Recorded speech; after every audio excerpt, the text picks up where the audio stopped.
Hello, स्वागत है आप सभी का आपके अपने YouTube चैनल ध्रुव द्विवेदी मैथ्स क्लासेस में। बच्चों, आपकी कुछ क्लास डिस्टर्ब हुई है, उसके लिए मैं आपसे क्षमा चाहूँगा और आज से आपकी पुनः क्लास स्टार्ट हो रही है। एक्सरसाइज 2.5 पे आज हम डिस्कस करने जा रहे हैं सॉल्व द फॉलोइंग इक्वेशंस। बच्चों, इससे पहले भी मैंने आपको बता चुका है कि क्वेश्चन को कैसे सॉल्व करना है। क्वेश्चन को सॉल्व करने का मतलब होता है वेरिएबल की वैल्यू फाइंड करना। अगर आप वेरिएबल की वैल्यू फाइंड कर रहे हैं मतलब आपका क्वेश्चन सॉल्व हो रहा है। लेकिन किसी किसी क्वेश्चन में एक्सरसाइज भी सॉल्व करने के लिए कहा जाता है, तो अपन एक्सरसाइज सॉल्व करके वैल्यू निकाल के वेरिएबल की और अपना आंसर भी चेक करेंगे।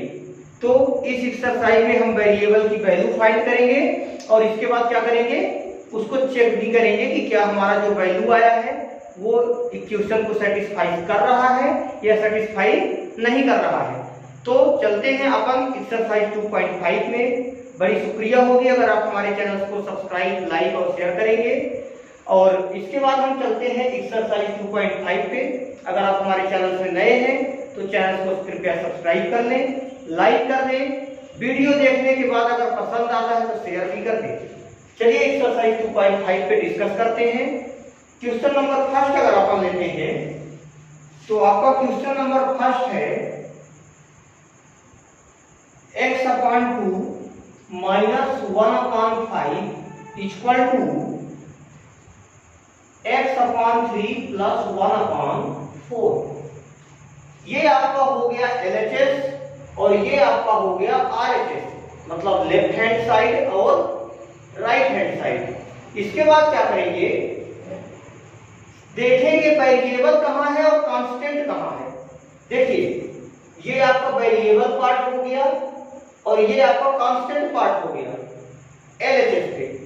RHS में जब हम जाएंगे, ये आपका वेरिएबल पार्ट हो गया क्योंकि यहाँ पे x है और ये आपका कांस्टेंट पार्ट हो गया।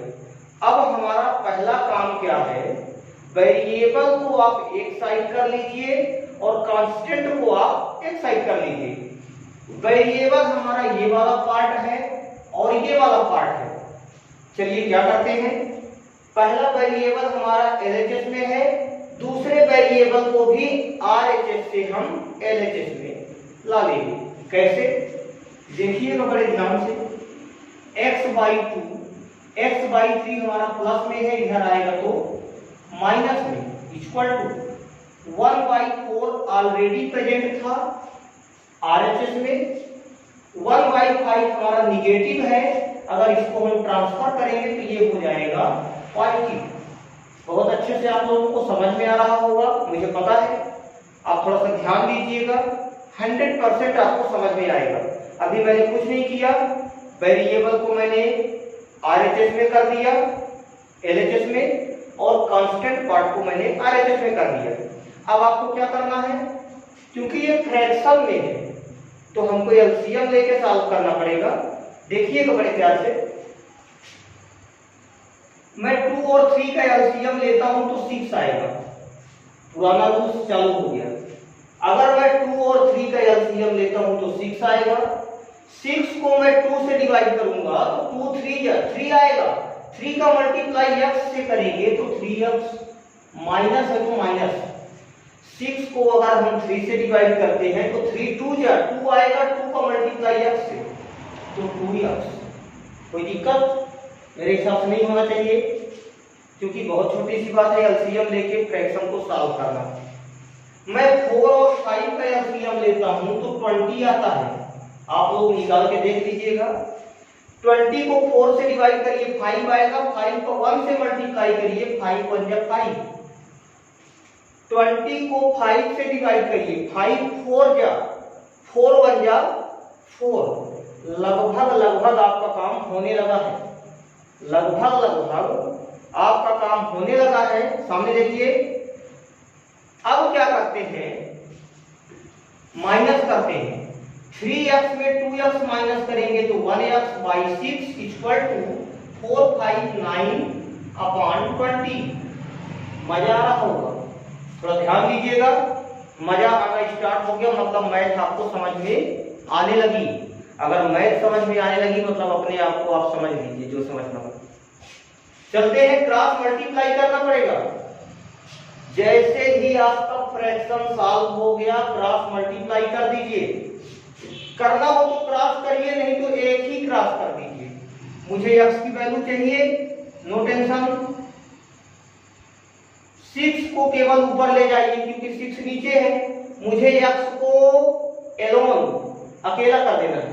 x को मैंने अकेला कर दिया, 6 को ट्रांसफर कर दीजिए। डिनोमिनेटर में है तो कहां जाएगा आपको पता है, न्यूमरेटर में जाएगा और न्यूमरेटर में जाएगा तो आंसर आ जाएगा। मतलब आपकी x की वैल्यू आ गई है।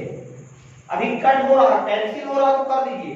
2 3 जा 2 10 जा 9 3 जा 27/10। आपका एक क्वेश्चन सॉल्व हो गया। और अब चेक करना क्या बाकी है, आंसर भी चेक कर सकते हैं आप।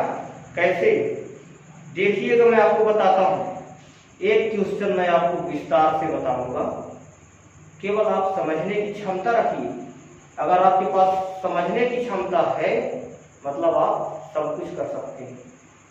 सुनने की क्षमता होना चाहिए, धैर्य होना चाहिए। चलिए आगे चलते हैं। तो बच्चों आपकी x की वैल्यू आ गई है 27/10। अब हम इस क्वेश्चन को डिलीट कर रहे हैं।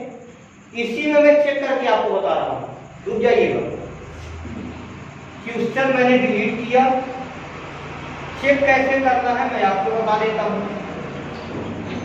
जो भी x की वैल्यू आई है, जो भी x की वैल्यू आई है, आप x की जगह में पुट कर दीजिए दोनों जगह। देखिएगा x की वैल्यू क्या है, 27/10 अपॉन 2 पहले से था। x की जगह में 27/10 अपॉन में 3 पहले से था, कोई दिक्कत नहीं होनी चाहिए। 1/4। अब इसको सॉल्व करते हैं तो 27/20 माइनस 1/5, 27/30 प्लस 1/4। आगे चलते हैं। अभी मैंने कुछ नहीं किया, केवल 10 का 2 से मल्टीप्लाई एंड 10 का 3 से मल्टीप्लाई। इन दोनों का एलसीएम ले लीजिए और इन दोनों का एलसीएम ले लीजिए। तो 20 और 5 का एलसीएम मेरे हिसाब से 20 आएगा। आप लोग निकालेंगे तो शायद गलत हो जाएगा, तो कुछ और आ जाएगा। अच्छे से निकालिए, कर दीजिए। 20 को 20 से डिवाइड 1 आएगा, 27 1 जा 27। 20 को 5 से डिवाइड 5 4 जा 4 1 जा 4। 30 और 4 का कर लीजिए क्या, 30 और 4 का निकाल लीजिए एलसीएम, कितना आएगा। 30 और 4 का एलसीएम 60 आ जाएगा। कितना आ जाएगा, 60। निकाल के देख लीजिए। 30 और 4 का एलसीएम 2 15 जा 2 2 जा 2 1 जा 3 5 जा 5 1 जा। कर लीजिए मल्टीप्लाई। 5 3 जा 15, 15 2 जा 30, 30 2 जा 60। लिख लीजिए 60। 60 को अगर हम 30 से डिवाइड करेंगे तो 2 आएगा और 2 का मल्टीप्लाई 27 से करेंगे तो 54। फिर से कर लीजिए डिवाइड।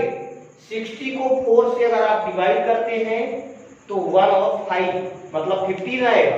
15 1 जा 15। एक स्टेप और आगे चलिए। 27 में 4 माइनस कर दीजिए, प्राइम नंबर 23 आ जाएगा। प्लस कर दीजिए 5 4 9 एंड 6 5 और 1 6। अब क्या करना है, कैंसिल। 3 से कैंसिल हो रहा है। 3 2 जा 3 2 जा 3 3 जा। आपका आंसर भी चेक हो गया बच्चों, आपका आंसर भी चेक हो गया। LHS equal to RHS। अगर आपका LHS इक्वल टू RHS आ रहा है ना तो सीना ऐसे फुला लीजिएगा। क्यों? क्योंकि आपका आंसर सही है। तो बच्चों इस तरह से आप इस क्वेश्चन को सॉल्व कर सकते हैं। आपको भी मजा आएगा जब आंसर चेक करेंगे और आंसर सही निकलेगा। समझ रहे हैं ना? कॉन्फिडेंस बढ़ जाएगा, हुनर बढ़ जाएगा और 36 की जगह 38 हो जाएगा। तो इस तरह से सॉल्व करेंगे और चेक करेंगे। नेक्स्ट वीडियो में आपको हम क्वेश्चन नंबर 2 देंगे इसी का 2.5 का। तब तक आप हमारी वीडियो देखते रहिए। मजा आए तो लाइक करिए, सब्सक्राइब करिए और दबा के शेयर करिए। धन्यवाद। आप वीडियो देखिए, मुझे भी बहुत अच्छा लगा।